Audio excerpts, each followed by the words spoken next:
Film की शुरुआत होती है डरावनी जंगल से, जहाँ एक आदमी डरा हुआ भाग रहा था। उसके हाथ में गन भी थी। जहाँ तभी आकर एक वेम्पायर उसे काट लेता है, जिसके बाल नहीं थे और काफी डरावना लग रहा था क्योंकि बड़े बड़े खौफनाक दांत थे। वेम्पायर इन इंसानों का खून पीने वाली। अब इससे पहले कि वेम्पायर उसका सारा खून पी जाता, तभी यहाँ सूरज निकल आता है, जिसमें जलने से वो वेम्पायर जलकर राख बन जाता है। अब उसका तो खात्मा हो गया था, पर उसके काटने की वजह से ये आदमी भी अब एक वेम्पायर बन गया था, क्योंकि सूरज की रोशनी इसे भी जला रही थी। तब अपनी जान बचाने के लिए वो चादर ओढ़कर वहाँ से भागता है और एक शेड में आकर छुप जाता है, जो इस मूवी का नाम भी है। इसके बाद हम एक लड़के स्टैन को देखते हैं, जिसे उसकी मोम जगाने के लिए आई थी नाश्ता करने के लिए। वो नाश्ता कर ही रहा था कि तभी उसके होश उड़ जाते हैं, क्योंकि अचानक उसकी मोम की हालत इतनी खराब हो जाती है कि उनके सारे बाल उतर गए थे, साथ ही चेहरा भी काला पड़ने लगा था। 25 सेकंड्स में उसकी पूरी फैमिली मारी गई। अब यहाँ हम जान पाते हैं कि स्टैन का बुरा सपना था, पर हकीकत में भी उसके माँ बाप जिंदा नहीं थे। उसने जैसे देखा वैसे उसके माँ बाप की मौत हुई और अब वो अपनी दादा के साथ उनके घर पर ही रहता है। पर फौजी होने की वजह से वो थोड़ा सख्त थे, इसीलिए उनका बर्ताव स्टैन के साथ अच्छा नहीं था, तो ये भी उन्हें खास पसंद नहीं करता था। अब हर रोज की तरह वो स्कूल के लिए निकल जाता है। हम देख पाते हैं कि वो शेड जहाँ वेम्पायर आदमी छुपा है, वो स्टैन के घर के बाहर ही। रास्ते में उसके स्कूल के शरारती बच्चे उसका ध्यान भटका देते हैं। वो साइकिल पर था, इसीलिए एक पुलिस ट्रक में जाकर लगता है, जिसमें एक ऑफिसर और एक शेरिफ थी। उस पर दोनों को काफी गुस्सा आता है। बाहर आकर ऑफिसर स्टैन को कहता है कि अब तो तुम्हें छोड़ रहे हैं, पर आगे से कोई छूट नहीं दी जाएगी। स्कूल में तीनों शरारती लड़के स्टैन के दोस्त को भी परेशान कर रही थी। फिर तभी यहाँ स्टैन आकर उसे बचा देता है। इन लोगों की लड़ाई होने लगी थी, क्योंकि ये सिर्फ आज का ही नहीं रोज का काम था। उनकी लड़ाई बढ़ती कि तभी यहाँ टीचर आकर उन्हें अलग अलग कर देते हैं। यही हम एक लड़की रॉक्सी को देखते हैं, जो पहले स्टैन की ही दोस्त थी, पर उसे छोड़कर अब वो शरारती ग्रुप के साथ मिल गई है। ये अभी भी उनके साथ ही है, जबकि वो लोग उसके साथ अच्छा बर्ताव नहीं करते। स्टैन और उसका दोस्त थोड़ा एंजॉय करने के लिए बाहर आ गए थे, जिस बीच उसका दोस्त रॉक्सी को लेकर मजाक मजाक में कोई गलत बात कर देता है, जिस बात से स्टैन चिढ़ जाता है, क्योंकि वो रॉक्सी को पसंद करता था। नाराज होकर वहाँ से जाने लगता है। उसका दोस्त कहता है कि तुम एक नंबर के पागल डरपोक इंसान हो, पैसे गाड़ी के लालच में वो तुम्हें छोड़कर चली गई और तुम अभी भी उसके पीछे पागल हो। तब स्टैन कहता है कि मेरे ख्याल में ऐसा कुछ नहीं है, अच्छी जिंदगी गुजारने का सबको हक होता है, इसमें कोई बुराई नहीं है। वो घर जाकर भी रॉक्सी के बारे में ही सोच रहा था कि तभी उसके दादाजी उसे बुला लेते हैं घास काटने के लिए। तो वो अपने डॉग को बाहर लाता है बांधने के लिए। जहाँ तभी अचानक डॉग का बर्ताव बदल जाता है, क्योंकि वो लगातार शेड की तरफ देखकर भौंके ही जा रहा था। स्टैन को गड़बड़ लगती है, इसीलिए वो चेक करने शेड के अंदर जाता है, जहाँ उसे इंसानी दांत मिलते हैं, जो सिर्फ वेम्पायर आदमी के थे, क्योंकि अब वो भी पूरी तरह ही वेम्पायर बन गया था। फिर पीछे से आकर वो स्टैन पर हमला कर देता है, लेकिन खिड़की के जरिए जैसी धूप अंदर आती है, वो जलने लगा था। स्टैन को छोड़ देता है। मौका देकर वो भागकर बाहर आ गया था और इस तरह से उसकी जान बच पाती है। स्टैन उसे धमकी देने लगता है कि चुपचाप बाहर आ जाओ, वरना मैं अपना डॉग तुम्हारे ऊपर छोड़ दूंगा। धमकी के बावजूद भी जब वो बाहर नहीं आता, तो स्टैन अपना डॉग छोड़ ही देता है, जो भाग भागकर शर्ट के अंदर चला जाता है। अब वो गया तो ठीक ठाक ही था, पर वापस उसका सर ही आता है, जो देखकर स्टैन एकदम काफी डर जाता है, क्योंकि उसे समझ लग गई थी कि यहाँ कोई मजाक नहीं चल रहा, बल्कि कोई बड़ी गड़बड़ है। इसीलिए वो हथियार लेने घर के अंदर जाता है, जहाँ उसके दादा उसे रोककर डॉग के बारे में पूछते हैं। तब स्टैन उन्हें सारी बात बता देता है कि वहाँ शेड में कोई राक्षस, कोई जानवर है, उसने हमारे डॉग को मार डाला है। पर उसके दादा को जरा भी यकीन नहीं होता। पर जब वो चेक करने बाहर जाते हैं, तो अपने डॉग का कटा हुआ सर देखकर यकीन उनको हो चुका था। उन्हें गुस्सा आ गया था, इसलिए स्टैन की मना करने के बाद भी वो शेड में चले ही जाते। अगले ही पल जमीन पर आके गिरते हैं, जिनकी पीठ पर वेम्पायर ने हमला कर दिया था, क्योंकि खून निकल रहा था। स्टैन उन्हें बचाने के लिए काफी जोर लगाता है, पर वेम्पायर काफी ताकतवर था, खींचकर उन्हें अंदर ले ही जाता है। वो फिलहाल जंजीरों से पूरे शेड को बंद कर देता है, सील कर देता है, क्योंकि उसे क्या करना चाहिए ये बात समझ नहीं आ रही थी। पुलिस को वो बता नहीं सकता था, क्योंकि वो उल्टा इसी जेल में बंद कर देगी। रात को जब वो सोने की कोशिश कर रहा था, तो तभी कोई उसका दरवाजा खोलने लगता है, जो नहीं खुलता क्योंकि लॉक था। फिर शेड से वेम्पायर उसे बुलाने लगता है और वो भी हिप्नोटाइज होकर शेड की तरफ जाने लगता है। जैसे ही वो शेड का दरवाजा खोलता है, वेम्पायर एकदम उस पर झपट पड़ता है, लेकिन तभी चौंक कर उसकी आंख खुल जाती है, क्योंकि ये बस उसका बुरा सपना था। अगले दिन स्कूल में वो सब बुलाने की कोशिश कर रहा था कि तभी उसके पास से रॉक्सी गुजरती है। वो स्टैन को उदास देखकर उसके पास आकर बैठ जाती है। दोनों बातें करने लगते हैं और अपने पुराने वक्त को याद कर रही थी कि तभी यहाँ उन्हें परेशान करने के लिए शरारती ग्रुप का लीडर मार्बल आ जाता है। वो रॉक्सी को चिढ़ाने लगता है कि तुम एक बुज़दिल डरपोक इंसान के साथ बैठी हुई हो। अब उनके जाने के बाद तभी यहाँ स्टैन का दोस्त आ जाता है, जिसे देखकर रॉक्सी वहाँ से जा चुकी थी। तब स्टैन अपने दोस्त पर गुस्सा करने लगता है कि तुमने आकर सारा काम खराब कर दिया, हमारी बनती बात बिगाड़ दी और मैं उसे शर्ट के बारे में भी नहीं बता पाई। ये बात करके दोनों अपने अपने रास्ते पर निकल जाते हैं, पर बदकिस्मती से स्टैन के दोस्त को मार्बल और उसके शरारती दोस्त मिल जाते हैं, जो उसे पकड़कर काफी बुरी तरह मारने लगते हैं। उधर स्टैन वेम्पायर का सामना करने के लिए एक बैट लेकर जाता है। वो बहुत हिम्मत बहादुरी से गया होता है, पर एकदम से शर्ट का दरवाजा तोड़कर वेम्पायर जैसे उसे पकड़ता है वो काफी डर गया था, लेकिन धूप निकल रही थी जो जैसे वेम्पायर के हाथों पर पड़ती है वो जलने लगता है। स्टैन को छोड़ देता है और कुछ इस तरह से उसकी जान बच पाती है। वो अभी इस सदमे से बाहर नहीं आया था कि तभी उसका दोस्त भी बेचारा यहाँ आ जाता है मार खाकर।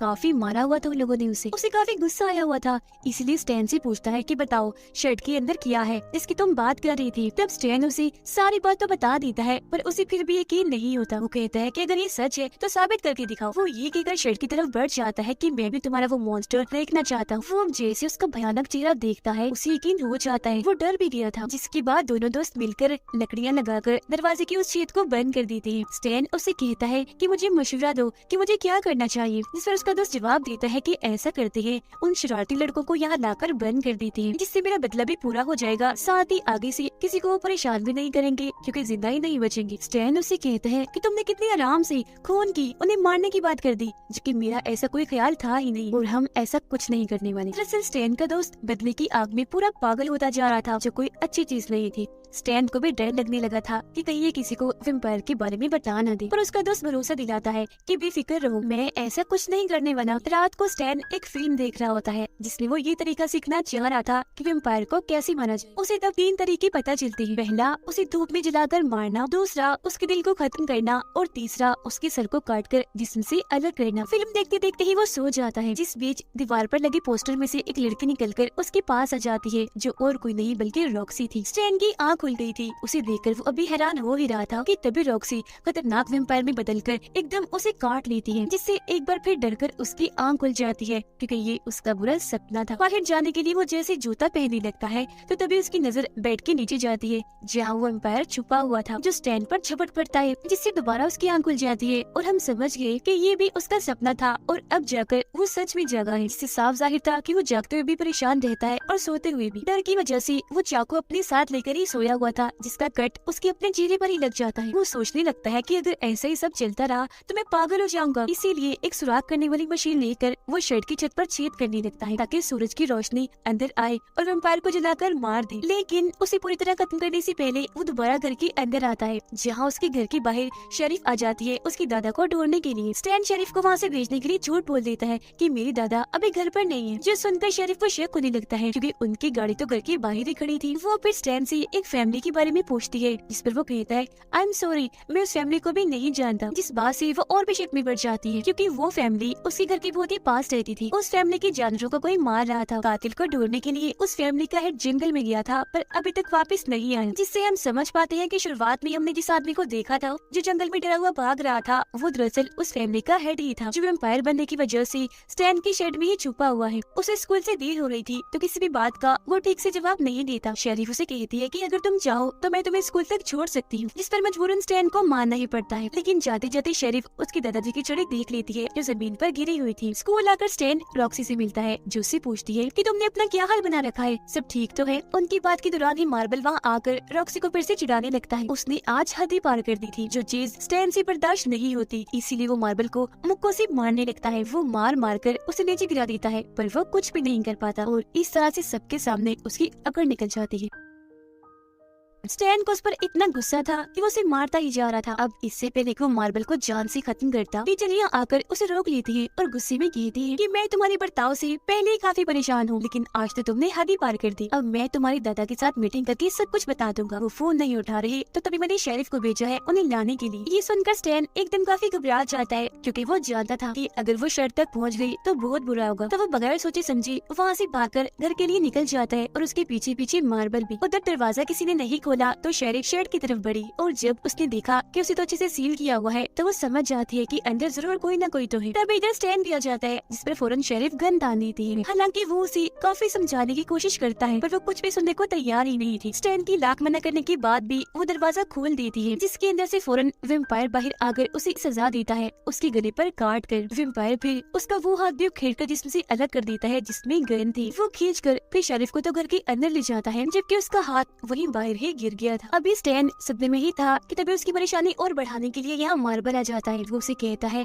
कि मैं अपनी बेइज्जती का बदला लेने आया हूँ जो तुमने सबके सामने मुझे पीटा। स्टैन उसे कहता है देखो यहाँ एक और काफी बड़ी मुसीबत है तो प्लीज अभी सही वक्त नहीं है। पर मार्बल उसकी एक नहीं सुनता और उस पर हमला करके उसे मारता ही जा रहा था। तब उसे बचाने के लिए वहाँ स्टैन का दोस्त आ जाता है जिसने शेरिफ की गन उठा ली थी। उसे देखकर मार्बल थोड़ा डर जाता है क्योंकि बेशक वो थोड़ा डरपोक है, इतना चालाक नहीं है, पर पागलपन के मामले में वो सबसे आगे है। स्टैन उसे रोकने की कोशिश करता है जिसके जवाब में वो कहता है कि अगर तुम बीच में आए तो मैं तुम्हें भी मारने में देर नहीं करूंगा क्योंकि इतने सालों से मुझ पर ये लोग जुल्म कर रहे हैं जिसका बदला मैंने आज लेकर ही रहना है। वो फिर गन पॉइंट पर मार्बल को शेड के अंदर जाने का कहता है। अंदर जाने से पहले मार्बल की नजर कटे हुए हाथ पर पड़ती है। अब उसे देखकर वो डर तो गया था लेकिन शेड के अंदर तो उसे जाना ही था। वो जैसे अंदर जाता है वेम्पायर उसे खींचकर उस पर हमला कर देता है। इस वजह से स्टैन अपने दोस्त पर काफी गुस्सा करने लगता है कि तुमने क्या किया, एक बेकसूर की जान ले ली। बेशक वो मासूम नहीं है पर उसने इतना बड़ा भी गुनाह नहीं किया था कि उसे मार ही डाला जाए। अब उनकी हाथापाई में वो स्टैन को गन से मारकर बेहोश कर देता है और जब उसकी आंख खुलती है तो वो अपने सामने रॉक्सी को पाता है। कटे हुए हाथ को देखकर रॉक्सी के जहन में भी कई सारे सवाल उठते हैं पर उसके किसी भी सवाल का जवाब देने से पहले वो हथियार लेकर शर्ट के अंदर जाता है चेक करने के लिए, जहाँ उसे मार्बल की लाश दिखती है जिसे उसके दोस्त ने ही पकड़ा हुआ था, जो काफी डरावना लग रहा था क्योंकि अब वो भी वेम्पायर बन चुका था।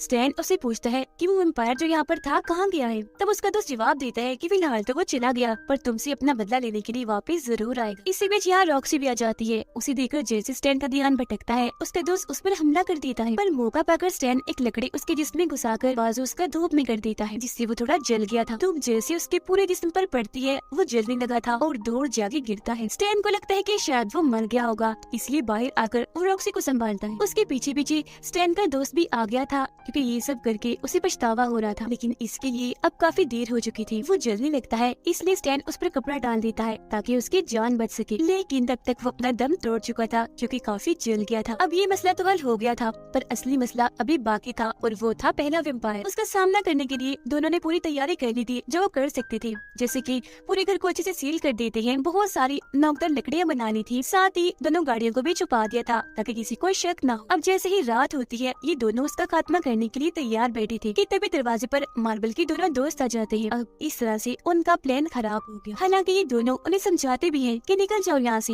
पर वो उनकी एक नहीं सुनते और फिर तभी यहाँ वो वेम्पायर आ ही जाता है जिसे मार्बल के एक दोस्त ने देख लिया था। उसका दूसरा दोस्त बात नहीं मान रहा था इसीलिए वो खुद ही अपनी जान बचाने के लिए यहाँ से भागने लगता है पर वेम्पायर उसे ऊपर खींचकर काफी बुरी मौत देता है क्योंकि उसका सारा ही खून वो निचोड़ चुका था। अब ये देखकर मजबूरन उन्हें दरवाजा खोलकर मार्बल के दूसरे दोस्त को अंदर लाना ही पड़ता है पर कोई फायदा नहीं था क्योंकि ऊपर वाले फ्लोर का दरवाजा बंद करना रॉक्सी भूल गई थी और अब वेम्पायर ऊपर आकर वहाँ घूमने लगता है। ये तीनों प्लान बनाते हैं कि हमें ऊपर जाकर उसे खत्म कर देते हैं। अपने अपने हथियार लेकर ये ऊपर आते हैं और वेम्पायर को ढूंढने के लिए अलग अलग हो जाते हैं जो इन्हें नहीं करना चाहिए था क्योंकि तभी मार्बल के उस दोस्त के सामने उसका दूसरा दोस्त आ गया था जो अब खुद भी वेम्पायर था। वो अपने इस दोस्त पर हमला करके इसे भी वेम्पायर बना देता है। रॉक्सी कमरे में जाकर तस्वीरें देखने लग जाती है।